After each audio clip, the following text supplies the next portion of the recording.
Welcome back, everybody. Apologia, 8th grade physical science, week 7, day 3. Textbook pages 104 to 110, notebook pages 83 and 84. Moving on with our discussion about the modern day periodic table of elements, we're going to talk about the representative groups. Did you ever wonder why there are two numbering systems on the periodic table? In the United States, the letter A is used to designate the main group elements. Sometimes you will see periodic tables that designate these groups with Roman numerals and the letters A or B. Most recently, periodic tables simply have the groups labeled 1 through 18 or will show both numbering systems together. The B groups of elements are called the transition elements, and you will spend time in chemistry learning more about them. In this course, we're really only going to focus on the A elements. You can see I have sort of put a little line or an arrow to the A group of elements. The 8A column, this one right here, the noble gases, the 8A, also tells us about the electron configuration of the elements in each group. The number of the group matches the number of electrons in the outermost or the highest energy level. As we will see, the electrons in the highest energy level of an atom play an important role in chemical reactions.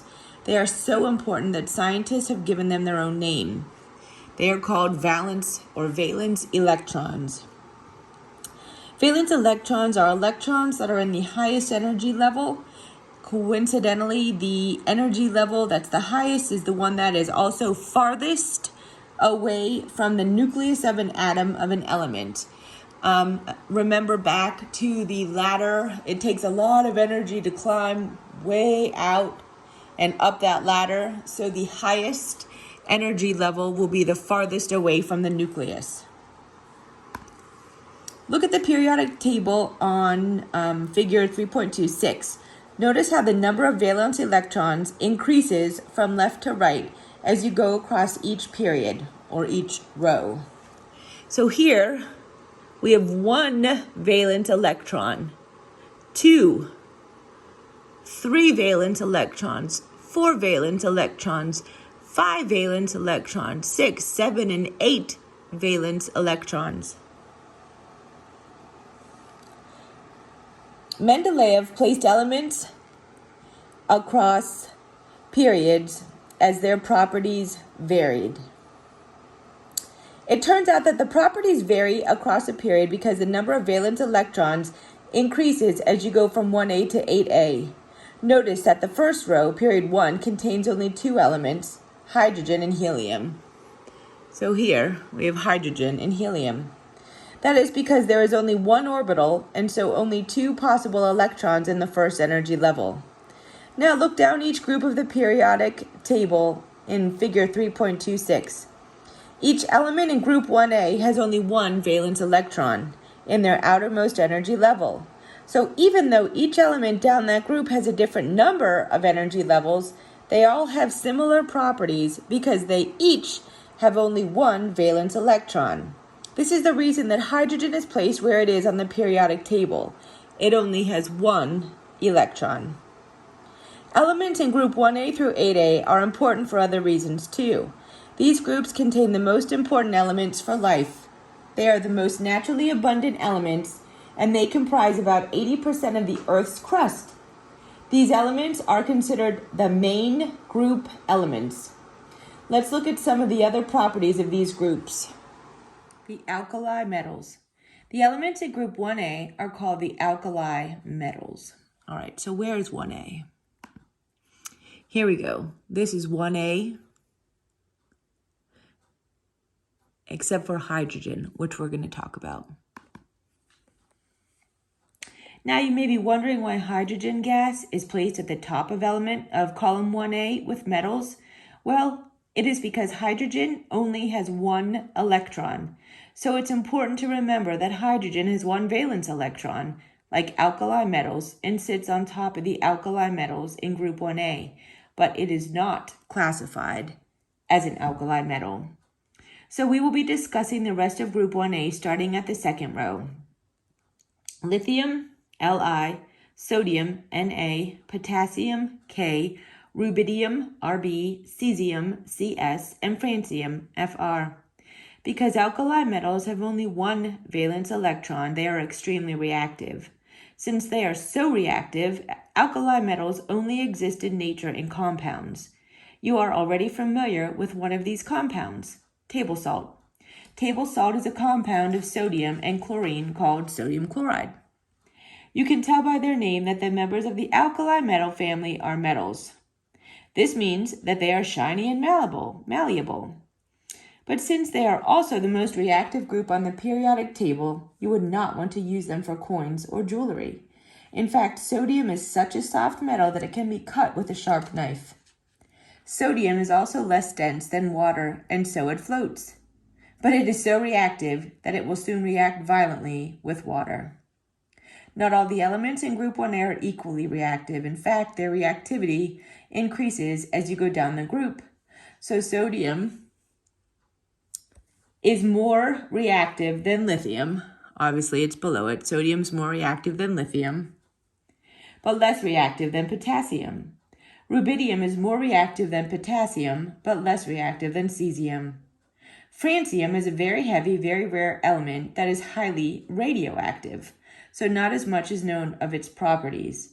But it is predicted that francium's reaction with water would possibly be explosive.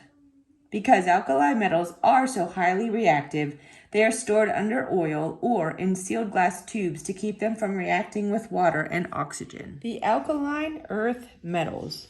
Group 2A is where the alkaline earth metals are found. This group is the second most reactive family of elements in the periodic table. Here you go, 2A. Have you ever wondered why they are called alkaline?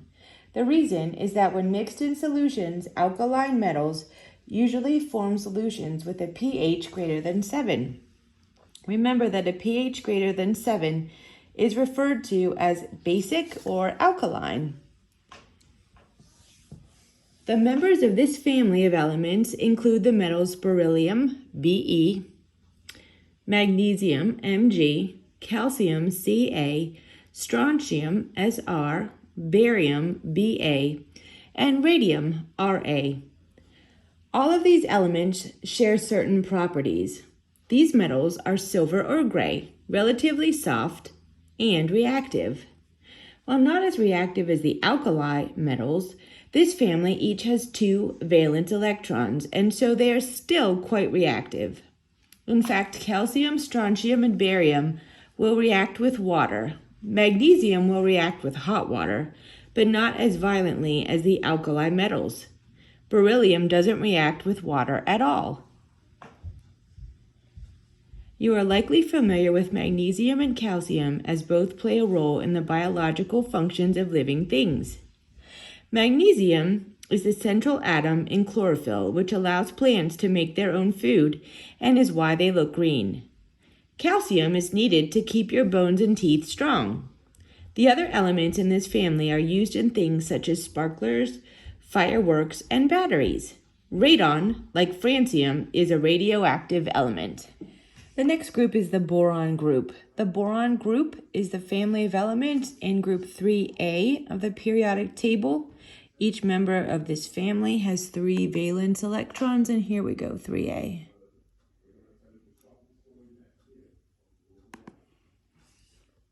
Members include boron, B, aluminum, Al, gallium, Ga, indium, In, thallium, Tl, and nihonium, Nh.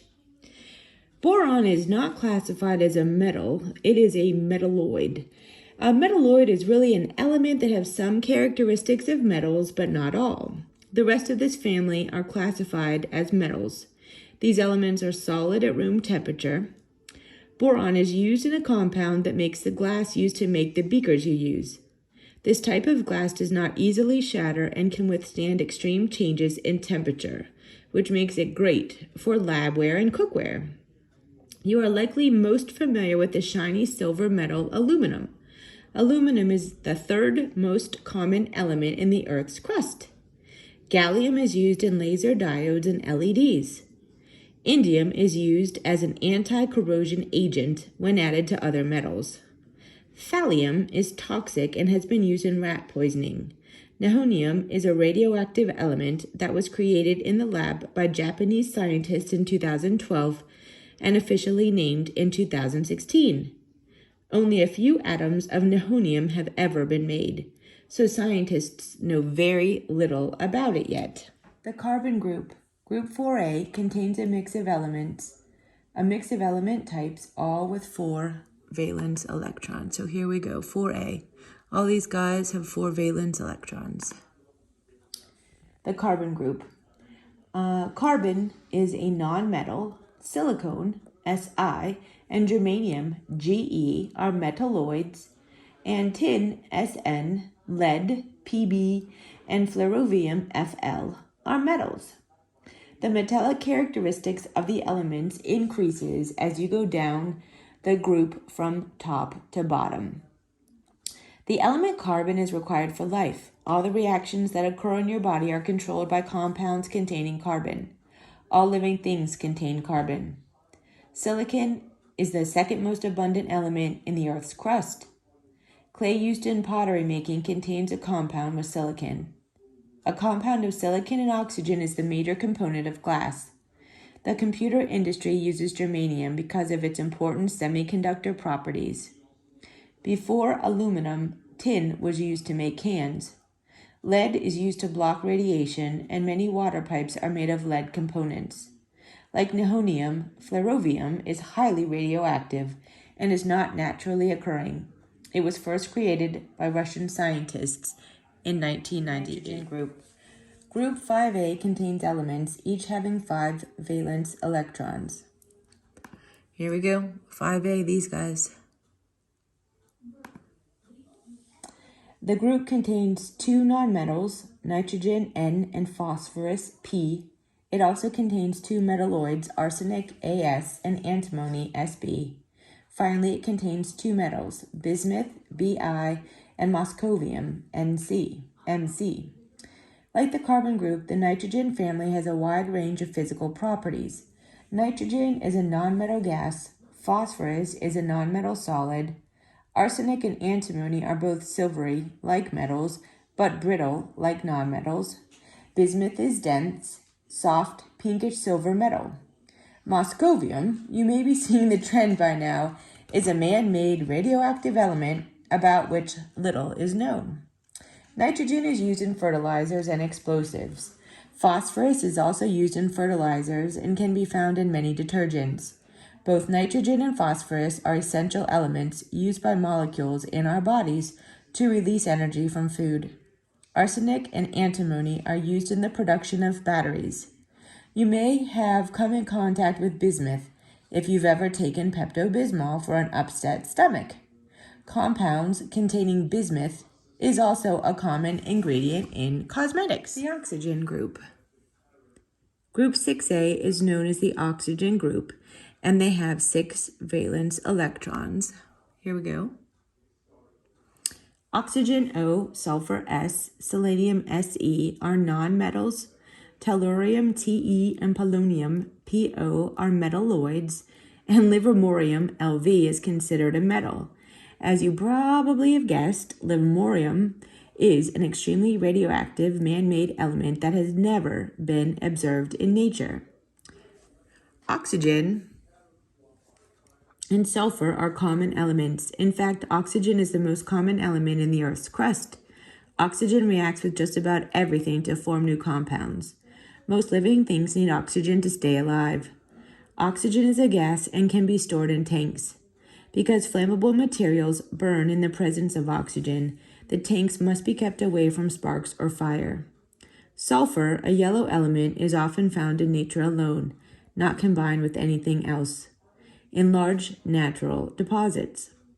Selenium is used in solar cells and as a toner in photograph printing. Tellurium is used to improve stainless steel. Polonium is a rare radioactive element discovered by Marie Curie. The halogens. The elements in group 7A are called halogens, and each element has 7 valence electrons. Here we go, 7 right there, these guys. The word halogen means salt former, and when a group 7A element reacts with a metal, it forms a salt. All halogens are nonmetals, but like the other groups, they do have differing physical properties. Fluorine F and chlorine Cl are gases, bromine Br is a fast evaporating liquid, and iodine I and astatine i.e. At are solids. By now, it shouldn't be a surprise that tennessine, TS, is a radioactive, artificially produced element of which little is known. It is expected to be a solid, but scientists are not sure of its classification.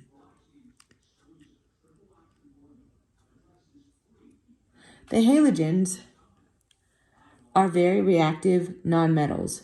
Remember that the alkali metals group increased in reactivity as you went down the column. Well, with the halogens,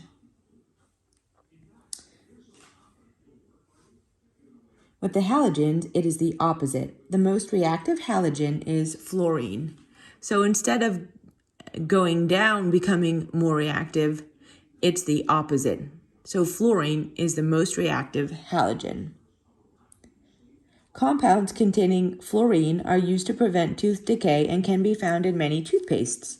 You have likely smelled chlorine when you were at a pool. Chlorine is added to pools to kill bacteria and algae. Your thyroid gland needs iodine to work properly. You can find iodine in seafood and in iodized salt. The last group of elements we are going to learn about is the noble gases. They are the elements that are located in group column 8A. Over this way, here you go, these guys. They all have 8 valence electrons, except for helium, because it only has 2 electrons. The noble gases are all odorless and colorless, rather rare and extremely unreactive, which made them quite hard to discover. This group includes helium, He, neon, Ne, argon, Ar, krypton, Kr, xenon, Ze, radon, Rn, and, as you guessed it, the radioactive synthetic element organazon, Og, which little is known about it. Noble gases are pretty useful for the reason that they do not react with other elements. For example, argon is used in light bulbs because it does not react with the metal at high temperatures. Helium is used to inflate blimps, tires of airplanes, and weather balloons because it is non-flammable. Neon is used in making signs because when electricity is passed through it, neon glows bright red. Krypton and xenon generate very bright light when electricity passes through them, so they have been used as lighthouse lights and in photography flash units. All of the noble gases except for radon are used to make neon lights. When electricity passes through the noble gases, they emit different colored light. Helium glows pink, neon glows red-orange, argon glows lavender, krypton glows white, and xenon glows blue. On your own 3.10, why do elements in a group have similar properties? Why do they not have identical properties? Elements in a group have similar properties because they have the same number of valence electrons. They do not have identical properties because their valence electrons are in different energy levels. On your own, 3.11, how does the reactivity of alkali metals change as you go down the group from the top to the bottom? The reactivity of the alkali metals increase as you go down from the top of group 1A to the bottom, and then last. On your own 3.12, which group of elements is the least reactive? We just talked about that. That was our last group, group 8A. The noble gases are the least reactive.